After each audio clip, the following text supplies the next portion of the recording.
Today we are starting with one short video of acid base and salt जो कि आपका term 1 के syllabus में है एंड आपके एग्जाम के लिए जितने भी इंपॉर्टेंट क्वेश्चंस होंगे and concept we are going to discuss here and हर टॉपिक में से हर कॉन्सेप्ट में से आपको एक क्वेश्चन आपके एग्जाम पेपर में जरूर मिलेगा जो कि आपका 2 दिसंबर 2021 में होने जाएगा।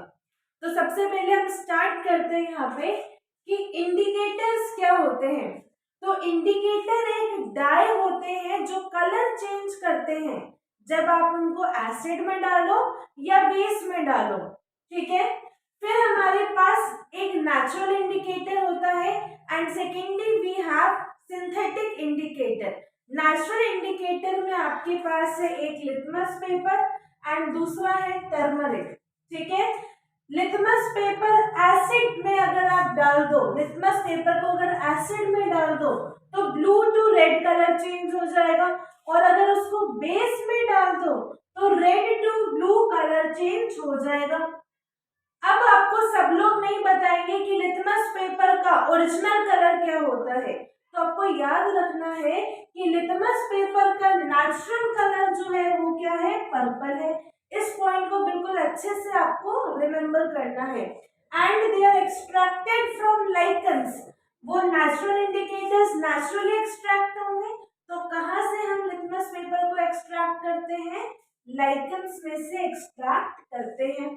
सेकेंड जो नेचुरल इंडिकेटर आपको पढ़ना है वो है टर्मरिक।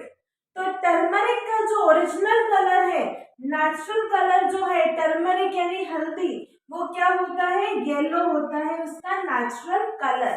अगर आप मान लो टर्मरिक को एसिडिक सॉल्यूशन में डाल दो तो नो कलर चेंज, वो येलो येलो ही रह जाएगा। लेकिन अगर आप टर्मरिक को बेस में डाल दो तो वो कलर जो है वो येलो से ब्राइट रेड चेंज हो जाएगा। तो आपने यहाँ पे नेचुरल इंडिकेटर में दो इंडिकेटर पढ़े, litmus paper and turmeric. Natural indicator के बाद जो आपको पढ़ना है वो है सिंथेटिक इंडिकेटर। सिंथेटिक इंडिकेटर में आपके पास है एक मिथाइल ऑरेंज एंड दूसरा है फिनोल्फिथिलीन। मिथाइल ऑरेंज को अगर आप एसिडिक सॉल्यूशन में डाल दो तो उसका colour orange to red change हो जाएगा, ऑरेंज टू रेड चेंज हो जाएगा। और अगर मान लो आप मिथाइल ऑरेंज को बेसिक सॉल्यूशन में डाल दो तो उसका कलर ऑरेंज टू येलो हो जाएगा। अभी इन कॉन्सेप्ट्स के बाद हम क्वेश्चन भी करेंगे जो आपके एग्जाम में आने वाला है। अब नेचुरल कलर जो है मिथाइल ऑरेंज का क्या होता है, ऑरेंज कलर। नेम से क्लियर है, मिथाइल ऑरेंज का natural colour orange colour. Coming to second synthetic indicator वो है आपका फिनोल्फिथिलीन। फिनोल्फिथिलीन आपका सेकेंड सिंथेटिक इंडिकेटर है। अगर मान लो आपने फिनोल्फिथिलीन को एसिड में डाल दिया तो कोई कलर चेंज नहीं होगा, कोई कलर चेंज नहीं होगा। यानी कि फिनोल्फिथिलीन जिसका नेचुरल कलर कलरलेस होता है, अगर आप उसको एसिड में डाल दो तो वो कलरलेस ही हो जाएगा, कोई कलर चेंज नहीं होगा। और अगर आप बेस में डाल दो तो फिनोल्फिथिलीन का कलर पिंक में चेंज हो जाएगा।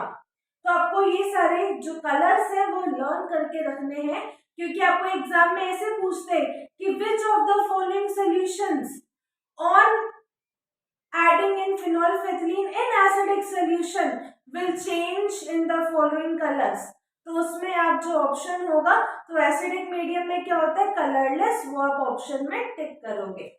अब उसके बाद आपको सिलेबस में जो पढ़ना है वो है कि कौन सा एसिड कहाँ पे फाउंड होता है। तो लैक्टिक एसिड आपको पढ़ना है। लैक्टिक एसिड किसमें फाउंड होता है, कर्ड में फाउंड होता है या सॉल्मिल कह लो उसको। सेकेंड जो आपको पढ़ना है वो है एसिटिक एसिड। एसिटिक एसिड जो है वो विनेगर में फाउंड होता है, जिसको हिंदी में सिरका बोलते हैं। थर्ड है citric acid. Citric acids are found in खट्टे फ्रूट्स यानी सिट्रस फ्रूट्स। सिट्रस फ्रूट्स क्या है आपके, लेमन हो गए, ऑरेंजेस हो गए, ठीक है। नेक्स्ट जो आपको पढ़ना है that is oxalic acid. Oxalic acid is found in tomatoes. टमाटर में कौन सा एसिड है, ऑक्सैलिक एसिड है। टार्टरिक एसिड जो है it is found in tamarind. Tamarind is nothing but इमली। इमली में कौन सा एसिड है? टार्टरिक एसिड है। देन आपका सिक्स्थ लास्ट एसिड जो आपको पढ़ना है वो है मिथेनोइक एसिड। मिथेनोइक एसिड का अदर नेम है फॉर्मिक एसिड। मिथेनोइक एसिड को क्या बोलते हैं? फॉर्मिक एसिड बोलते हैं। And it is found in ant sting. जब चींटी काट लेती है तो वो हमारे बॉडी में कौन सा एसिड इंजेक्ट करके जाती है? यही वाला मिथेनोइक एसिड या फॉर्मिक एसिड। ठीक है, तो ये हमने पढ़ा कि कौन सा एसिड कहाँ फाउंड होता है। एंड ये आपको ये जो 6 है acids with where they are found, ये बिल्कुल आपको लर्न करने हैं। फिर नेक्स्ट है आपको ऑर्गेनिक एसिड। तो नेम से क्लियर है, ऑर्गेनिक एसिड का मतलब है वो एसिड जो कि प्लांट्स या एनिमल्स में फाउंड होते हैं। तो acids found in plants and animals are called organic acid. और अगर प्लांट्स एंड एनिमल्स में फाउंड है तो यानी कि अगर प्लांट्स में है यानी एडिबल एसिड होंगे।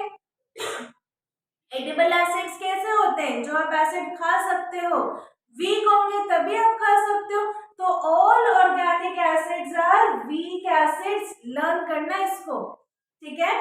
फिर नेक्स्ट है मिनरल एसिड्स। मिनरल एसिड्स वो एसिड्स हैं जो कि मैन मेड है। और मिनरल एसिड जो है वो स्ट्रॉन्ग एसिड होते हैं। कैसे होते हैं? स्ट्रॉन्ग एसिड होते हैं, ठीक है।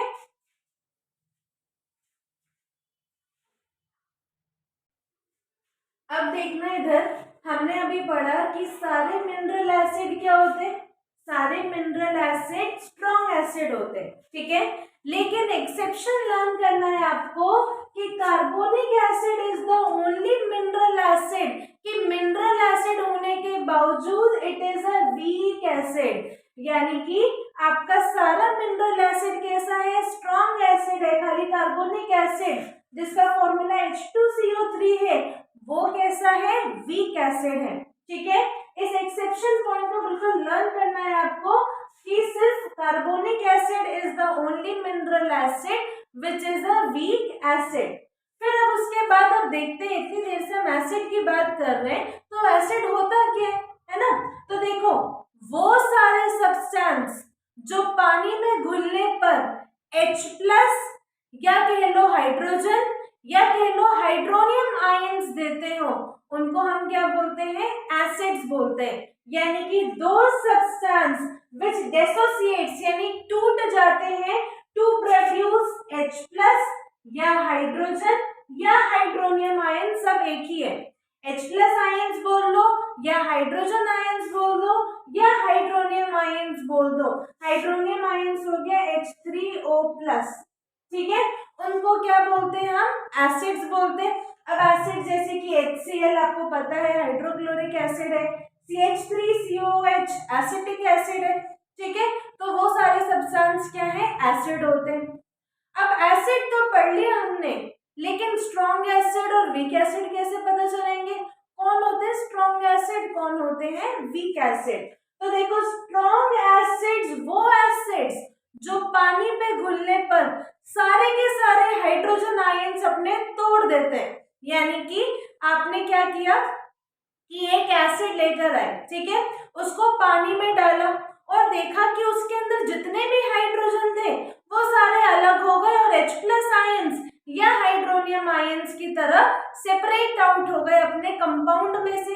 तो वैसे एसिड जो पूरे के पूरे टूट जाए और पूरा का पूरा अपना हाइड्रोजन आयंस रिलीज कर दे, उन एसिड्स को हम बोलते हैं स्ट्रॉन्ग एसिड्स। जैसे कि strong acids are those acids which on dissolving in water produce a large amount of H+ ions।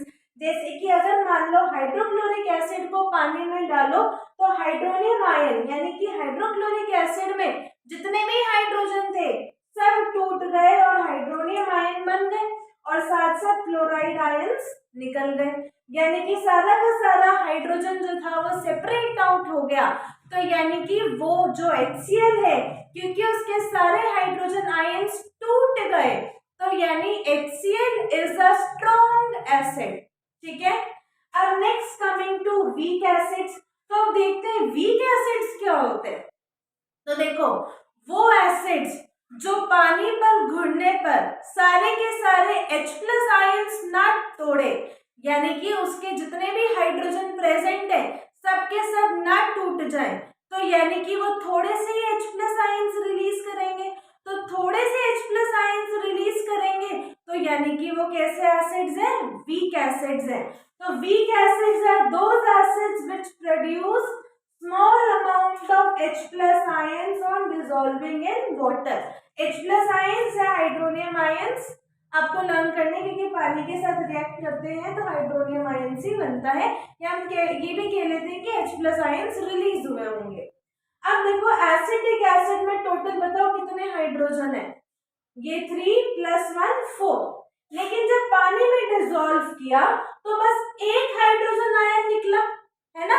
निकलना चाहिए था ये सारे तो स्ट्रॉन्ग बन जाता, लेकिन सिर्फ एक हाइड्रोजन ये वाला निकलता है, सिर्फ ये वाला टूटता है हाइड्रोजन एसिटिक एसिड में से। तो यानी कि ये एसिटिक एसिड कौन सा एसिड होगा? वीक एसिड होगा। ठीक है, तो इसका एक हाइड्रोजन निकला और बाकी के हाइड्रोजन इसी एसिटेट आयन में ही रह गए। देयरफॉर एसिटिक एसिड कैसा है? वीक एसिड है। ठीक है, क्लियर हुआ? अब देखो एक बहुत इंपॉर्टेंट नोट आपको रिमेम्बर करना है या आर से रट लेना है। तो देखो क्या है वो, कि सारे एसिड जो हैं, जितने भी एसिडिक कंपाउंड्स है, आपके एसिडिक सब्सटेंस हैं, सब में हाइड्रोजन होता है। लेकिन अगर कोई कंपाउंड जिसमें हाइड्रोजन है, जरूरी नहीं है कि जितने भी हाइड्रोजन कंटेनिंग कंपाउंड्स है वो भी एसिड हो। देखो फिर से देखो क्या लिखा है, ऑल एसिड्स कंटेन हाइड्रोजन। सारे एसिड्स में हाइड्रोजन होते हैं, but all hydrogen containing compounds are not acid. यानी कि जिस भी कंपाउंड के पास हाइड्रोजन हो, जरूरी नहीं है कि सबके सब एसिड्स हो। जैसे कि हमने देखा ग्लूकोज, ग्लूकोज को पानी में डालो, ग्लूकोज ग्लूकॉन डी है ना ग्लूकोज, तो उसको पानी में डालो कुछ नहीं होगा। ये हाइड्रोजन 12 हाइड्रोजन है, 12 हाइड्रोजन है, एक भी नहीं टूटेगा। यानी कि glucose despite of having hydrogen in it is not an acid. यानी कि ग्लूकोज के पास देखो 12 हाइड्रोजन है, एक दो नहीं 12 हाइड्रोजन है, उसके बाद भी glucose is not an acid. क्यों? पानी में डाला, हाइड्रोजन टूटा ही नहीं, हाइड्रोजन ही नहीं टूटा तो H+ आयंस या हाइड्रोनियम आयंस ही रिलीज नहीं हुए। Therefore glucose is not an acid. ठीक है, हाइड्रोजन होने के बावजूद it is not an acid. Same ऐसे ही कमाल अल्कोहल की दिखाएगा। अल्कोहल जैसे मान लो इथेनॉल की बात कर लो, कोई भी अल्कोहल लिया, मैंने ले लिया इथेनॉल। इथेनॉल का फॉर्मूला C2H5OH होता है। देखो 5 + 1 6 हाइड्रोजन है, इसके पास भी 6 हाइड्रोजन है, लेकिन पानी में डालने पे एक भी नहीं टूटेगा, एक भी इससे अलग नहीं होगा, एक भी हाइड्रोजन इससे जुदा नहीं होगा। यानी कि इथेनॉल के पास 6 हाइड्रोजन होने के बावजूद पानी में डालने पे एक भी हाइड्रोजन नहीं टूटता है। Therefore ethanol is also not an acid. Hydrogen होने के बावजूद जरूरी नहीं है कि हर हाइड्रोजन कंटेनिंग कंपाउंड क्या हो? एसिड हो। आया समझ में? इतनी बात समझ में आई?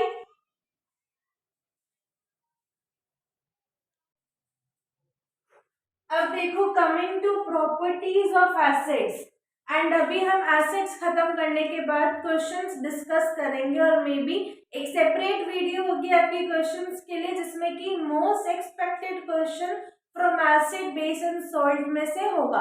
अब देखो प्रॉपर्टीज ऑफ एसिड्स में सबसे पहला प्रॉपर्टी क्या है कि एसिड्स कैसे होते हैं? खट्टे होते हैं ना। खाए कभी लेमन या ऑरेंज? खाए कभी? या सिरका कभी मुंह पे डाला है या नींबू से गाड़ के देखना है अपने मुंह में, तो क्या होता है? वो खट्टा होता है। तो यानी कि एसिड्स आर सोर इन टेस्ट, खट्टे होते हैं एसिड्स टेस्ट में। अब देखो लिटमस पेपर पे क्या कमाल दिखाते हैं? ब्लू टू रेड, ब्लू से किस में चेंज हो जाते हैं? रेड में। थर्ड क्या है कि दे कंडक्ट इलेक्ट्रिसिटी। अब देखो इलेक्ट्रिसिटी कंडक्ट करने के लिए अगर आयंस है किसी भी सब्सटेंस में, तो यानी कि वो गिवन सब्सटेंस इलेक्ट्रिसिटी कंडक्ट करेगा। अब हमने पढ़ा था कि एसिड में क्या होते हैं, H प्लस आयंस है, तो आयंस प्रेजेंट है, therefore acids will conduct electricity. Acids क्या करेंगे, इलेक्ट्रिसिटी कंडक्ट, क्यों, because of presence of H plus ions. तो ये जो तीन प्रॉपर्टीज हमने डिस्कस की, ये आती है फिजिकल प्रॉपर्टीज में। ये कौन सी प्रॉपर्टीज है, फिजिकल प्रॉपर्टीज है। अब देखो यहां से अब हम पढ़ेंगे केमिकल प्रॉपर्टी, ठीक है। अब देखना, अगर एसिड जो है वो मेटल के साथ रिएक्ट करेगा, यानी अगर एसिड मेटल के साथ रिएक्ट करेगा तो it will form metal salt और हाइड्रोजन गैस निकलेगी। अब देखो ये एरो का मतलब है, ऊपर अगर एरो जा रहा है तो इसका मतलब होता है कि गैस निकली है, यानी कि गैस रिलीज हुई है, ठीक है। इस एरो का मतलब, अगर एरो ऊपर जा रहा है तो इसका मतलब क्या है, गैस रिलीज हुई है। और अगर एसिड मेटल के साथ रिएक्ट करती है तो कौन सा गैस रिलीज होता है, हाइड्रोजन गैस रिलीज होता है। अब देखो आपको ये तो मालूम चल गया कि अच्छा एसिड अगर मेटल के साथ रिएक्ट करता है तो हाइड्रोजन गैस रिलीज होती है, लेकिन पता कैसे चलेगा कि जो गैस रिलीज हुई है वो हाइड्रोजन है। इंडिकेटिव टेस्ट होना चाहिए ना कुछ हाइड्रोजन का। तो देखो हाइड्रोजन का इंडिकेटिव टेस्ट क्या होता है कि जिस टेस्ट ट्यूब में आपने रिएक्शन किया है, एक जलती हुई माचिस उसके माउथ के पास लेके जाओ, अगर पॉपअप साउंड प्रोड्यूस होता है, कौन सा साउंड, पॉपअप साउंड अगर प्रोड्यूस होता है, यानी कि जो गैस रिलीज हुई है वो कौन सी गैस रही होगी, हाइड्रोजन गैस। समझ में आया, हाइड्रोजन गैस का इंडिकेटिव टेस्ट समझ में आया। Bring a burning matchstick near the mouth of test tube. A pop-up sound will be produced. अगर ये साउंड सुनाई दे रही है, दैट मीन्स कौन सी गैस रिलीज हुई, हाइड्रोजन गैस रिलीज हुई।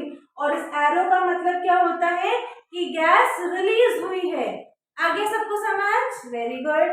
अब देखो, अब एक एग्जाम्पल देख लेते हैं, हमें भरोसा नहीं हो रहा मैम आप क्या बोल रहे हो, तो एग्जाम्पल देख लेते हैं।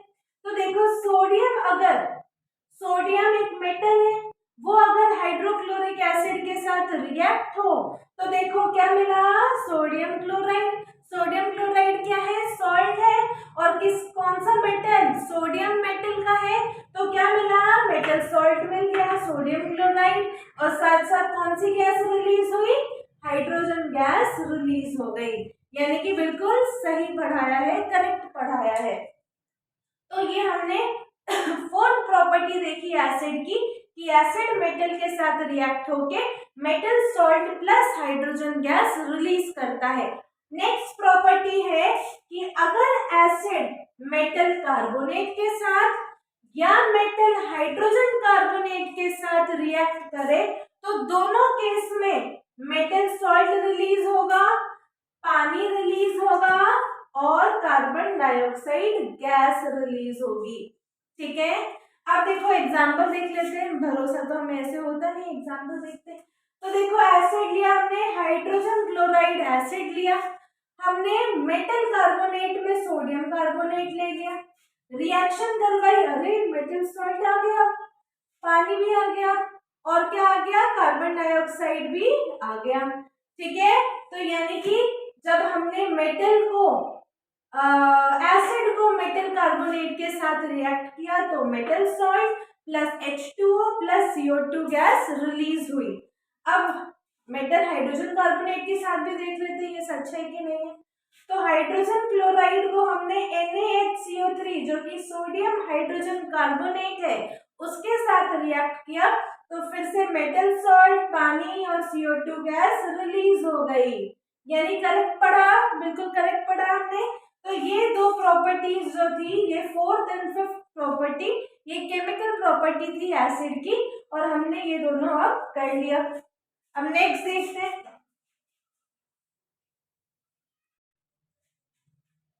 अब देखना indicative test of carbon dioxide gas.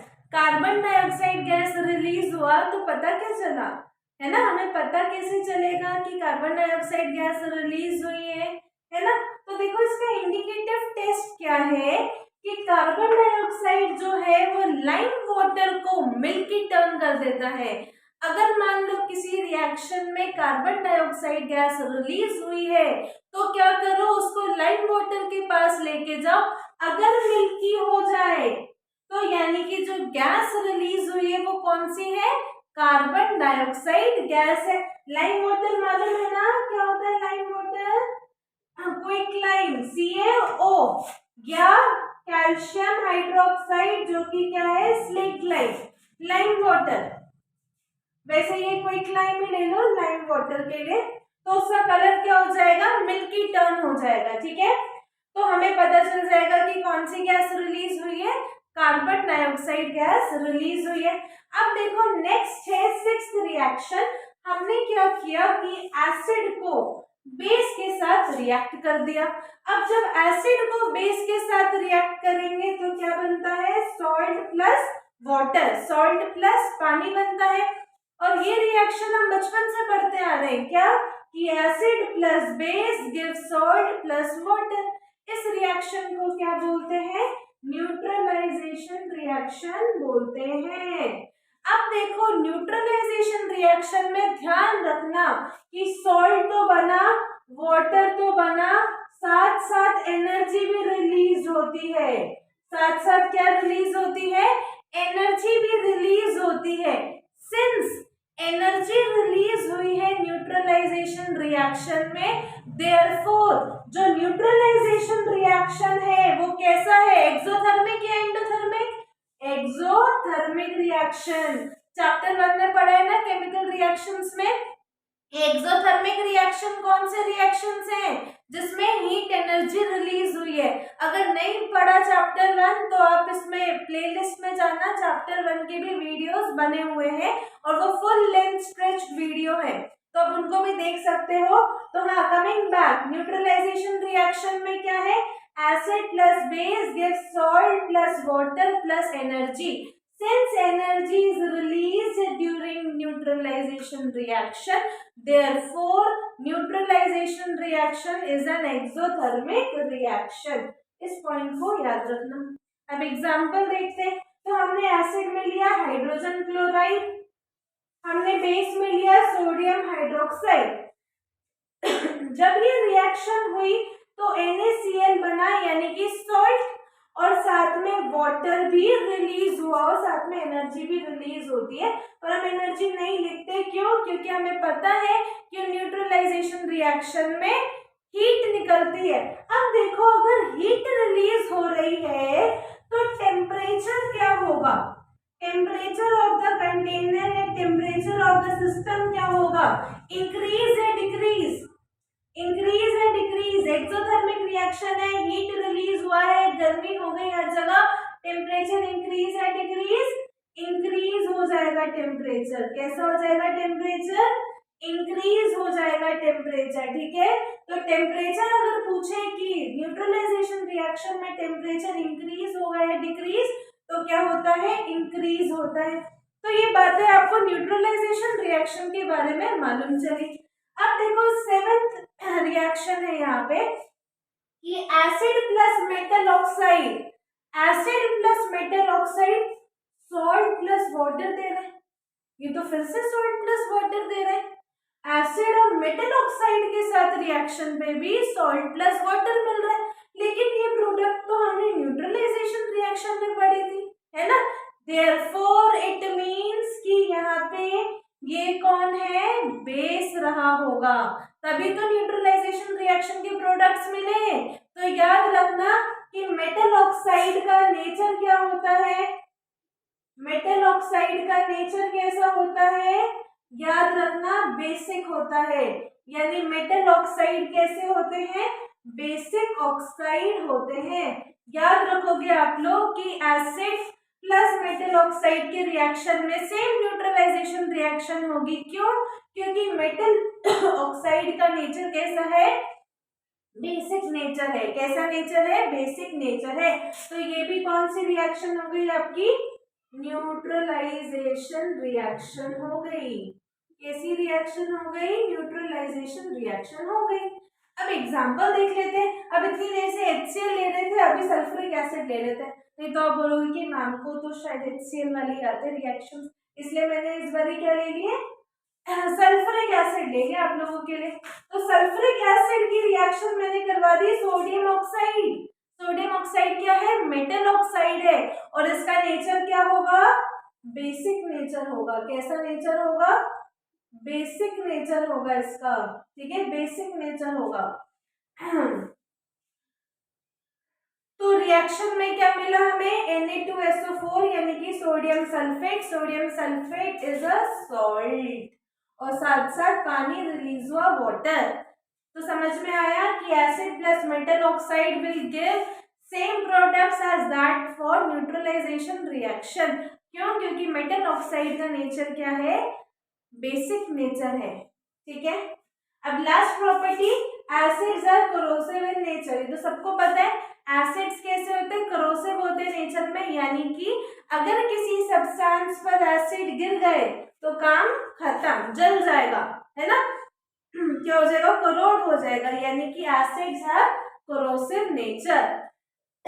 अब देखना, क्या देखना, अब देखो स्ट्रॉन्ग एसिड में 3 एसिड के नेम आप लर्न कर लो, आपके लिए सफिशिएंट रहेंगे।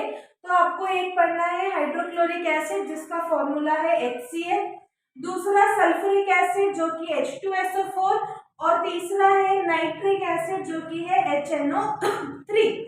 तो ये 3 स्ट्रॉन्ग एसिड्स आपको मालूम होना चाहिए, HCl, H2SO4 और HNO3, यानी हाइड्रोक्लोरिक एसिड, सल्फ्यूरिक एसिड और नाइट्रिक एसिड रिस्पेक्टिवली। अब देखो वीक एसिड्स, वीक एसिड्स में 2 नाम याद कर लो, इनफ रहेगा। पहला है एसिटिक एसिड CH3COOH, ठीक है, और दूसरा है कार्बोनिक एसिड। हमने पढ़ा था ना मिनरल एसिड में कि all mineral acids are strong acid except carbonic acid which is a weak acid. तो कार्बोनिक एसिड जिसका फॉर्मूला है H2CO3 is a weak acid. तो ये हमने यहाँ पे पढ़ी सारी प्रॉपर्टीज ऑफ एसिड्स की, ठीक है। अब देखो बेस पढ़ेंगे, एसिड हो गया पूरा, अब बेस पढ़ेंगे कि बेस क्या होते हैं। तो देखो बेस वो सब्सटेंस है जिनको आप पानी में डालोगे तो OH माइनस या हाइड्रोक्साइड आयंस रिलीज करेंगे। तो दो substance which on dissolving in water produce OH minus, उसी को हम क्या बोलते हैं, हाइड्रोक्साइड आयंस बोलते हैं। तो उनको बोल दिया हमने बेस। अब स्ट्रॉन्ग बेस क्या होंगे, तो स्ट्रॉन्ग बेस वो सब्सटेंस होंगे जिनको अगर हम पानी में डालेंगे तो वो पूरे के पूरे OH माइनस में टूट जाएंगे और लार्ज अमाउंट ऑफ हाइड्रोक्साइड या OH माइनस आयंस रिलीज करेंगे, therefore they are strong acids.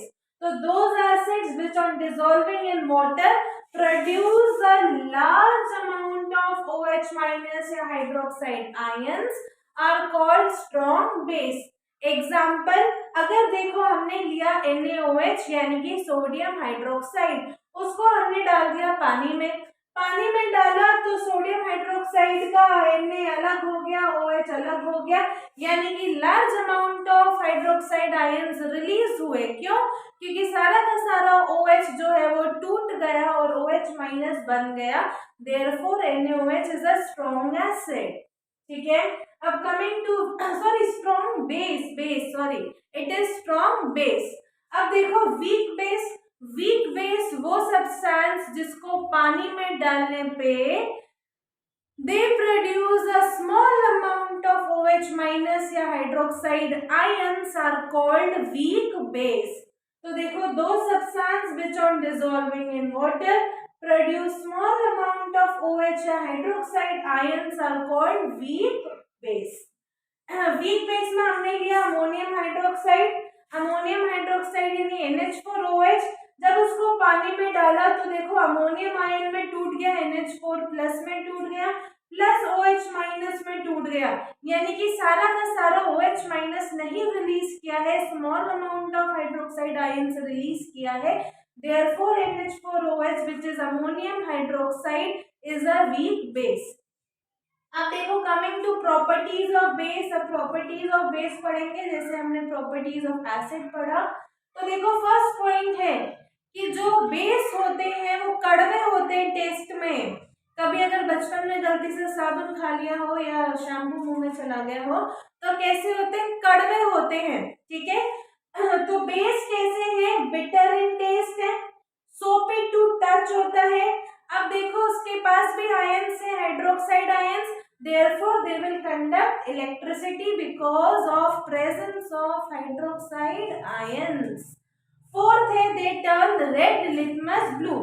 तो ये जो थे आपके क्या है, फिजिकल प्रॉपर्टीज थे, किसके, बेस के फिजिकल प्रॉपर्टीज। अब हम पढ़ेंगे केमिकल प्रॉपर्टीज ऑफ बेस। अब देखो फिफ्थ प्रॉपर्टी हम देखेंगे कि अगर मान लो बेस का रिएक्शन, हमने क्या किया, बेस का रिएक्शन मेटल के साथ करवाया तो metal salt plus hydrogen gas release होगी। एग्जाम्पल देखते हैं और इस एग्जाम्पल को वेरी वेरी इंपॉर्टेंट मार्क करना, बहुत इंपॉर्टेंट एग्जाम्पल है कि हमने क्या किया, बेस लिया सोडियम हाइड्रोक्साइड, इसकी रिएक्शन जिंक मेटल से करवा दिया तो रिएक्शन के बाद मिलेगा आपको Na2ZnO2 जिसको बोलते हैं सोडियम जिंकेट। इसको बहुत अच्छे से याद रखना, एग्जाम में पूछते हैं कि when zinc reacts with sodium hydroxide then which of the following is obtained, और एक ऑप्शन में आपका ये होगा Na2ZnO2 जिसको सोडियम जिंकेट बोलते हैं, प्लस हाइड्रोजन गैस रिलीज होगी, ठीक है।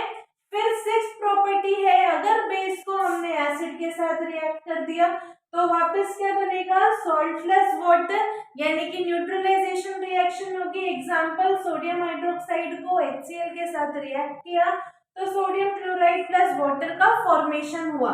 सेवेंथ प्रॉपर्टी ध्यान से देखना, बेस को हमने रिएक्शन करवाया किसके साथ, नॉन मेटालिक ऑक्साइड के साथ, और सॉल्ट प्लस वाटर मिला, यानी कि न्यूट्रलाइजेशन रिएक्शन वाले प्रोडक्ट्स मिले, यानी कि बेस के साथ जब एसिड रिएक्ट करता है तब मिलता है सॉल्ट प्लस वाटर, यानी कि नॉन मेटालिक ऑक्साइड का नेचर क्या रहा होगा, नॉन मेटालिक ऑक्साइड का नेचर क्या रहा होगा, एसिडिक रहा होगा, क्या रहा होगा, एसिडिक रहा होगा, यानी कि non metallic oxide forms acidic oxide, तभी तो base plus acid gives salt plus water and heat energy भी रिलीज हुई क्योंकि न्यूट्रलाइजेशन रिएक्शन है और टेम्परेचर इंक्रीज हो जाएगा। एग्जाम्पल ले लिया हमने, यहाँ पे सोडियम हाइड्रोक्साइड जो कि बेस है, CO2 is a non metallic oxide जिसका नेचर एसिडिक होता है, तो रिएक्शन के बाद मिला हमें सोडियम कार्बोनेट यानी Na2CO3 प्लस पानी, वाटर रिलीज हो गया, ठीक है। तो बेस भी खत्म हो गया, प्रॉपर्टीज ऑफ बेस भी खत्म हो गई। अब आता है यूनिवर्सल इंडिकेटर। अब एग्जाम में पूछेंगे कि which of the following is a universal indicator, तो अभी तक जो भी हमने पढ़ा था इंडिकेटर वो हमने बस पढ़े थे नेचुरल एंड सिंथेटिक इंडिकेटर, बिल्कुल स्टार्टिंग में अगर याद हो तो, पर अभी पूछ लिया कि यूनिवर्सल इंडिकेटर, यूनिवर्सल इंडिकेटर कौन सा है, तो याद रखना pH is an universal indicator, ठीक है। pH जो है वो क्या होता है, यूनिवर्सल इंडिकेटर होता है। तो pH कुछ नहीं है, pH एक स्केल है, ऐसा एक स्केल है, ठीक है।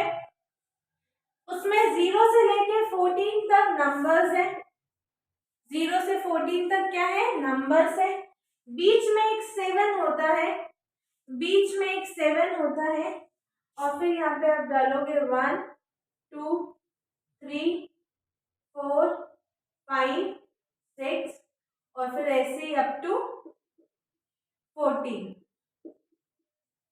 ठीक है। अब देखो ये जो 7 है बीच में वो होता है आपका न्यूट्रल। पहले तो समझो पीएच स्केल होता क्या है, एक स्केल है, ठीक है। आपने मान लो कोई भी सोल्यूशन लिया, समझ में आया, आपने कोई भी सोल्यूशन लिया, ठीक है। अब आपको पता नहीं है कि वो एसिड है कि बेस है, तो आपने क्या किया कि पीएच पे डाल के देखा कि उसमें कलर चेंज कौन सा हो रहा है, अगर कोई सा भी इंडिकेटर उसमें डाल दे तो कलर चेंज कौन सा हो रहा है। तो फिर अब हम पढ़ेंगे कि 0 से 7 या जो भी नंबर्स है वो कौन से कलर्स देते हैं, तो उससे आपको पता चल जाता है कि अच्छा अगर ब्लू कलर ऑब्टेन हुआ मतलब कि ये है, अगर ग्रीन कलर ऑब्टेन हुआ मतलब कि ये क्या है, मतलब एसिड, बेस या न्यूट्रल, तीन ही चीज होगी। तो देखो ये जो आपका 7 वाला है वो होता है न्यूट्रल। अगर मान लो कि 7 आ जाए किसी का पीएच, किसी की अगर पीएच की वैल्यू 7 आ जाए तो समझ जाओगे कि न्यूट्रल है, यानी कि ना ही एसिड है ना ही बेस है। और बताओ न्यूट्रल कौन होता है, पानी होता है न्यूट्रल ना। न्यूट्रल कौन होता है, H2O होता है। यानी कि स्केल में ना कलर्स होते हैं, तो 7 पे जो कलर होता है वो ग्रीन कलर का होता है। कौन सा कलर का होता है, ग्रीन कलर का होता है। अगर कोई पूछे कि पानी का पीएच क्या होता है तो 7 होता है। क्यों, क्योंकि पानी ना ही एसिड है ना ही बेस है, न्यूट्रल है, उसमें हाइड्रोजन और हाइड्रोक्साइड आयंस बिल्कुल इक्वल होते हैं। तो इसलिए पानी क्या होता है, न्यूट्रल होता है, यानी पीएच की वैल्यू 7 होती है, यानी कि ग्रीन कलर होता है पीएच स्केल के ऊपर। ठीक है, अब देखो ये जो आपके 0 से लेके 3 तक है, 0 से लेके 3, 0 1 2 3, ठीक है, ये जो है वो होते हैं स्ट्रॉन्ग एसिड्स। ये क्या होते हैं, स्ट्रॉन्ग एसिड्स होते हैं।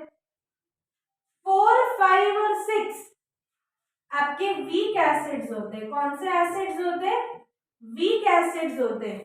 यानी कि 0 से 6, यानी कि 0 से 6 क्या है आपके एसिड्स है। अगर मान लो नंबर पीएच का आ जाए 1 2 3 4 5 6 0, तो यानी वो सारे एसिड्स हैं। अब एसिड्स में भी तो हमने दो टाइप के पढ़ लिए, स्ट्रॉन्ग एसिड और वीक एसिड। तो स्ट्रॉन्ग एसिड 0 आए, 1 आए, 2 आए, 3 आए, वो सारे क्या होंगे, स्ट्रॉन्ग एसिड्स। वीक एसिड्स क्या, 4 5 6 वीक एसिड्स, 7 क्या, न्यूट्रल। ठीक है, अब देखो 8 से लेके 14 तक है आपके बेस। 8 से लेके 14 तक क्या है, बेस है। अब देखो ये जो 8 9 10 है वो होगा वीक बेस, वो होगा वीक बेस। और 11 12 13 14 होगा स्ट्रॉन्ग बेस, स्ट्रॉन्ग बेस। अब एक चीज ऑब्जर्व करना, पानी के पास में चाहे एसिड है या बेस है, जो भी है वो वीक है ना। पानी के आसपास जो भी एसिड या बेस है वो क्या है, वीक है। क्यों, क्योंकि पानी के पास आते आते क्या हो जाता है, हाइड्रोजन और हाइड्रोक्साइड का कंसंट्रेशन कम होता चला जाता है। तो फिर इधर बिल्कुल कम होते होते न्यूट्रल हो गया। तो यानी पानी के अगर आप लेफ्ट में देखो तो वीक एसिड होगा, और पानी के राइट में देखो तो वीक बेस होगा।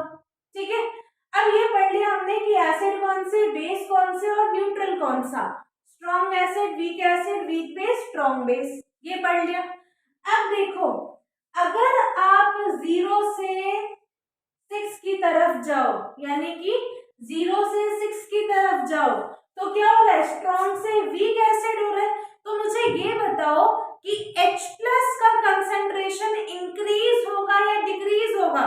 आपको मालूम है क्योंकि कि स्ट्रॉन्ग एसिड में ज्यादा H प्लस होते, वीक बेस में कम हो जाते। तो अगर 0 से 6 की तरफ जाए तो H प्लस का कंसंट्रेशन इंक्रीज होगा या डिक्रीज होगा, डिक्रीज होगा। क्लियर है, समझ में आया। तो यहाँ से 0 से अगर 6 की तरफ जाओगे तो H प्लस आयंस का जो कंसंट्रेशन है जो आपका H प्लस आयंस का, वो क्या हो जाएगा, डिक्रीज हो जाएगा, डिक्रीज हो जाएगा। क्यों, स्ट्रॉन्ग से वीक की तरफ जा रहे हैं। वीक कब होगा, जब H प्लस कम होंगे, यानी कि इधर से इधर जाने पे H प्लस का कंसंट्रेशन डिक्रीज हो गया। अब अगर हम 14 से 8 की तरफ जाए, यानी कि स्ट्रॉन्ग बेस से वीक बेस की तरफ जाए, तो वीक कब होता है, जब OH माइनस का कंसंट्रेशन डिक्रीज हो, कम हो। यानी कि अगर आप 14 से 8 की तरफ जाओ, यानी कि स्ट्रॉन्ग बेस से वीक बेस की तरफ जाओ, तो OH माइनस यानी हाइड्रोक्साइड आयंस का भी कंसंट्रेशन डिक्रीज होगा, डिक्रीज होगा। इस कॉन्सेप्ट को बिल्कुल आर से रिमेम्बर या आर से रट लेना, रिमेम्बर कर लेना इसको।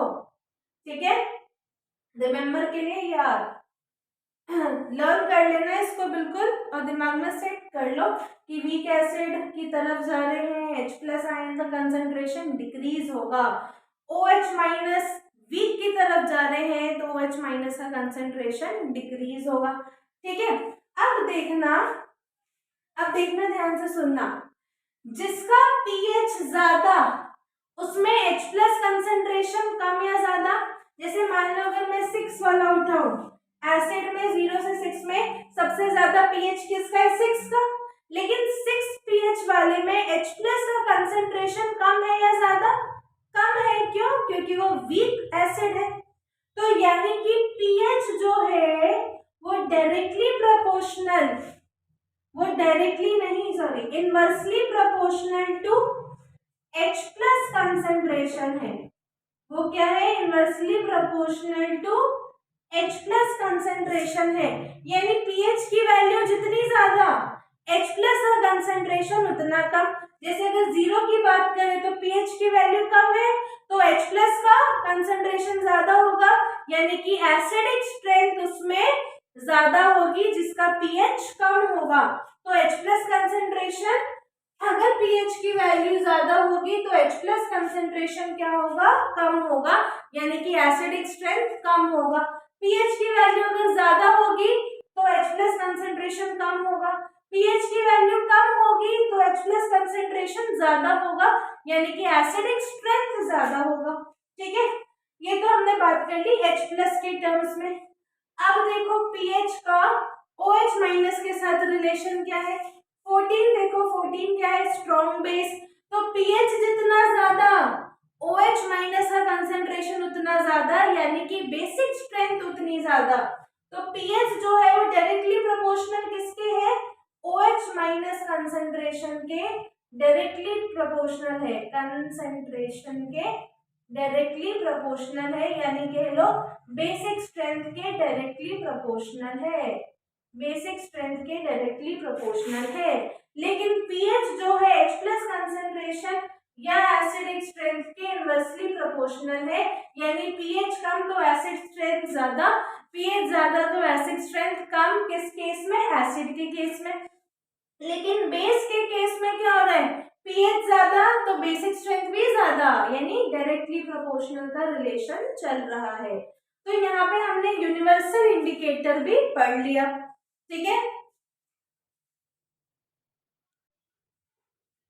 अब देखो सॉल्ट पढ़ेंगे हम, उससे पहले कुछ इंपॉर्टेंट चीज डिस्कस करते हैं। अब देखो मान लो कि K2SO4 सॉल्ट है, यानी कि पोटेशियम सल्फेट सॉल्ट है, तो इसका एसिड कौन रहा होगा और बेस कौन रहा होगा? क्यों?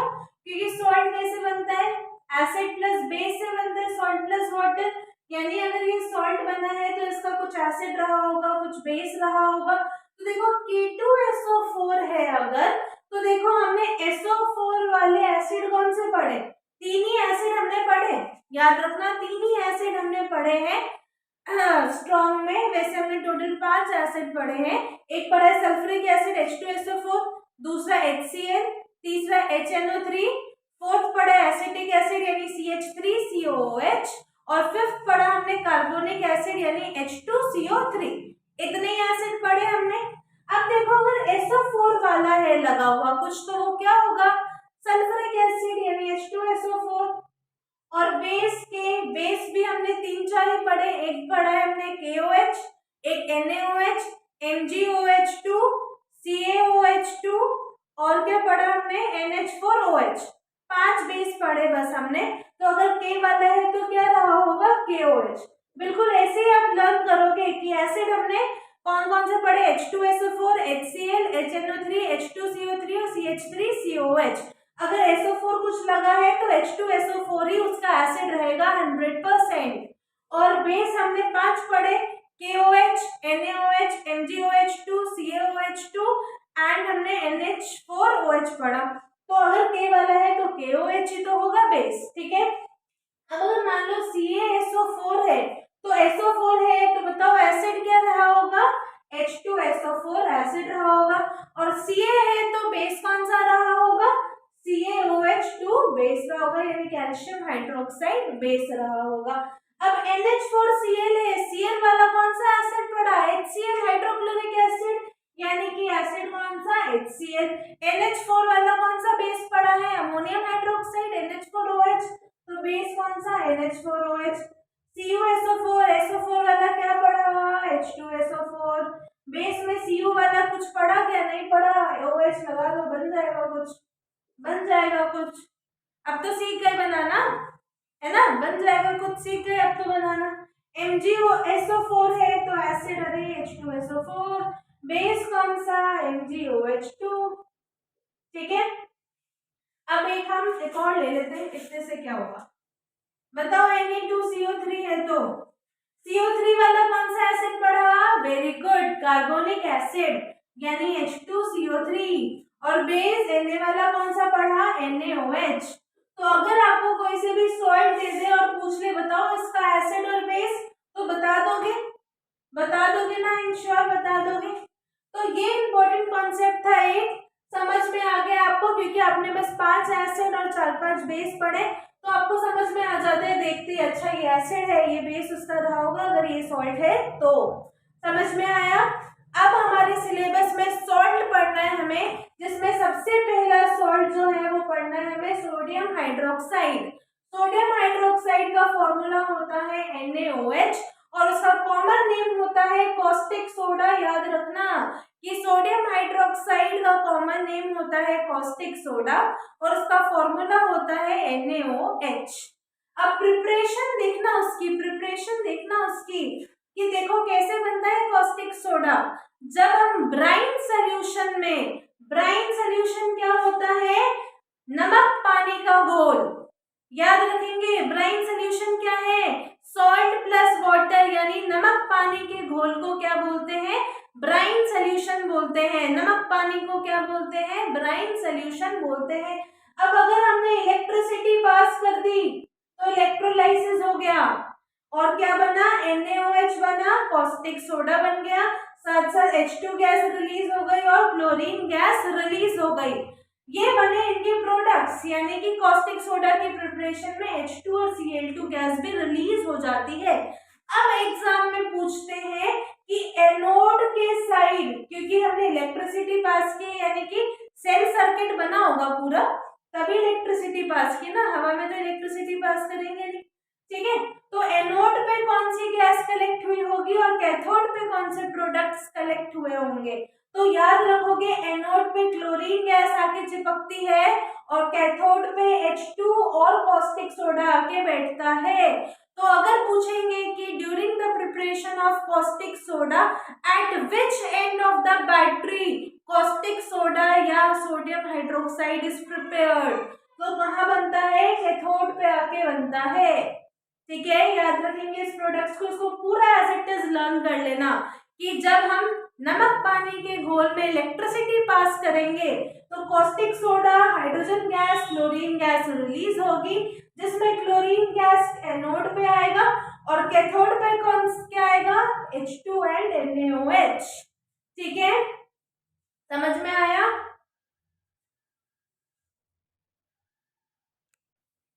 अब देखो जो सेकेंड सॉल्ट है वो है वॉशिंग सोडा। तो वॉशिंग सोडा का फॉर्मूला क्या है, Na2CO3.10H2।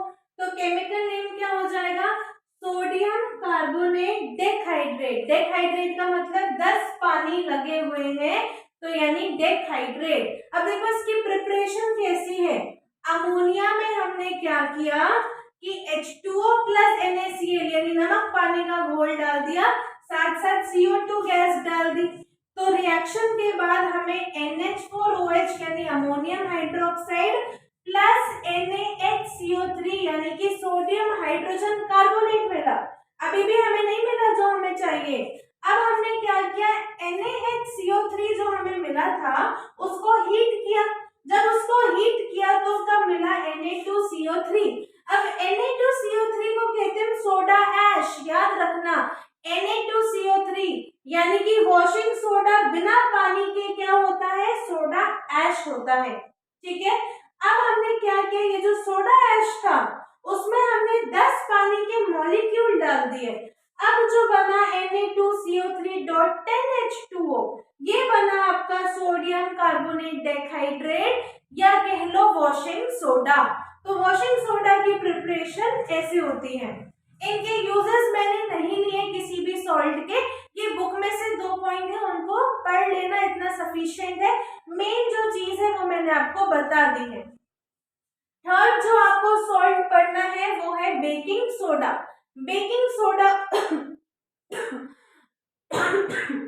आपको पढ़ना है नेक्स्ट। अब देखो बेकिंग सोडा का फॉर्मूला क्या है, NaHCO3। केमिकल नेम क्या सॉरी केमिकल नेम क्या है, सोडियम हाइड्रोजन कार्बोनेट।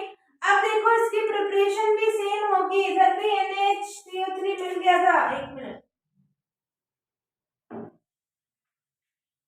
इधर भी मिल गया था NaHCO3, तो सेम प्रिपरेशन का फर्स्ट स्टेप होगा कि अमोनिया, कार्बन डाइऑक्साइड और नमक पानी का घोल ले लो, क्या मिल जाएगा, NaHCO3 यानी sodium hydrogen carbonate plus ammonium hydroxide, ये बाई प्रोडक्ट है। अब देखो अब क्या है, ये बना बेकिंग सोडा।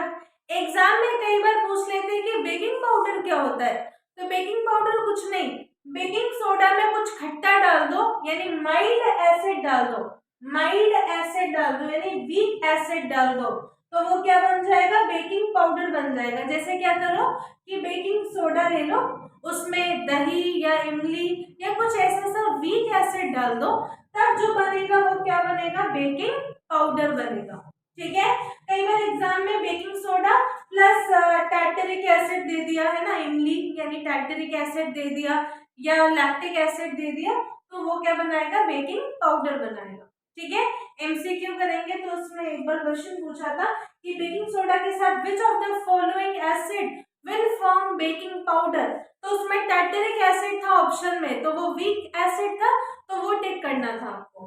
ठीक है, ये पढ़ लिया हमने बेकिंग सोडा। अब नेक्स्ट लेंगे हम, अब देखो नेक्स्ट है ब्लीचिंग पाउडर।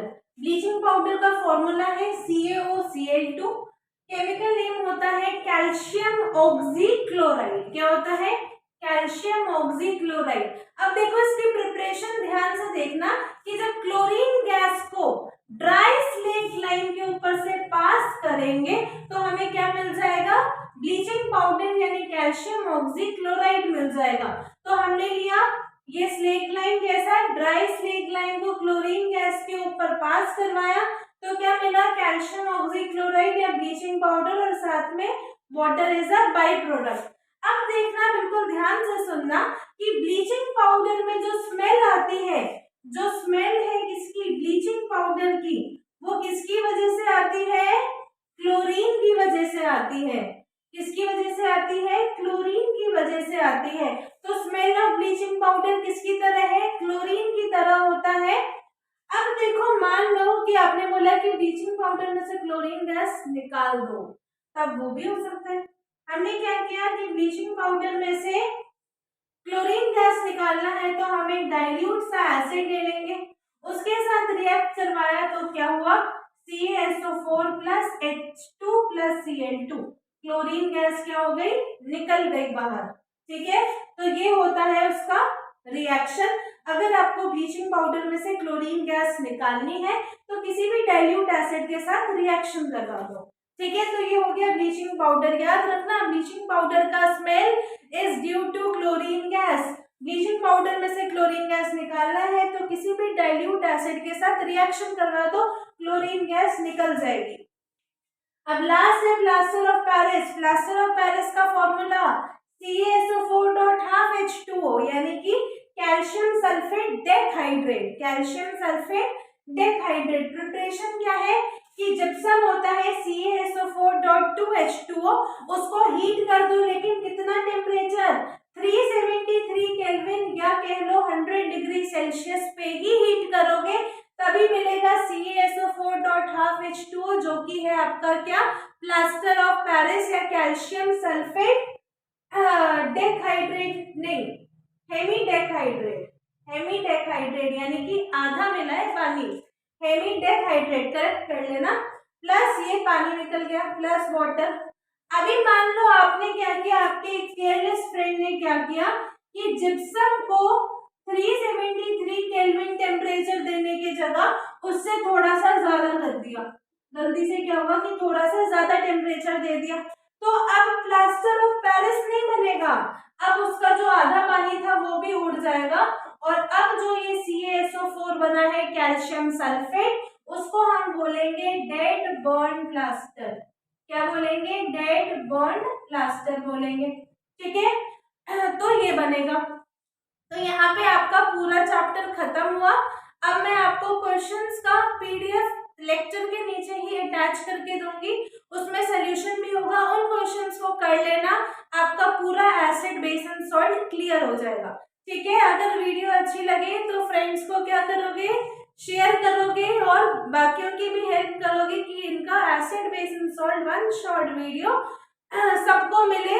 और वीडियो अच्छा लगे तो लाइक करना, शेयर करना, सब्सक्राइब करना, जिससे कि आगे की वीडियोस आप तक पहुंचे। ठीक है, आगे की जितनी भी वीडियोस है आप तक पहुंचे और आपका बेनिफिट हो। Thank you for watching.